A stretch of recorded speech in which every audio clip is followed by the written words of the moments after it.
राज्यात शेतकरी शेतमजूर आणि निराधार भविष्यात राजकारणाचं गणित बिघडवणार. रविकांत तुपकर. शेतकरी शेतमजूर आणि निराधारांना वाऱ्यावर सोडणाऱ्या राजकारण्यांचं राज्यात आम्ही गणित बिघडवू असा इशारा औसा येथे शेतकरी शेतमजूर आणि निराधार यांच्या मोर्चात शेतकरी नेते रविकांत तुपकर यांनी इशारा दिला आहे. आज शेतकरी प्रचंड अडचणीत आलेला आहे. शेतमजुराला काम नाही, त्यामुळे हातात दाम नाही. निराधार लाभार्थ्यांना वाढत्या महागाईप्रमाणे मानधनात वाढ नाही. सरकारनं आमच्या जगण्याचा हक्कच हिरावून घेतला की काय अशी अवस्था झालेली आहे.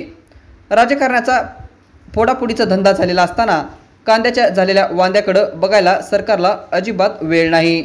कापसाला बघत बघत मरण्याची वेळ आली आहे. सोयाबीन हे नगदी प्रमुख पीक आहे. त्यांचा भाव पाहता काळ्या आईची ओटी भरताना केलेल्या खर्चाच्या निम्मा सुद्धा पैसा मिळत नाही. मग जगाव की मरावं हा प्रश्न पडलेला आहे. स्वातंत्र्य मिळाल्यापासून आजगायत शेतकरी शेतमजूर आणि श्रमिक यांचा दबाव गट तयार होऊ दिला नाही. त्यामुळे आज जातीच्या नावावर धर्माच्या नावावर राजकारण फिरत राहिलं. त्यास येणाऱ्या काळात उत्तर देऊ असं मत मोर्चाचे संयोजक राजू कसबे यांनी मांडली.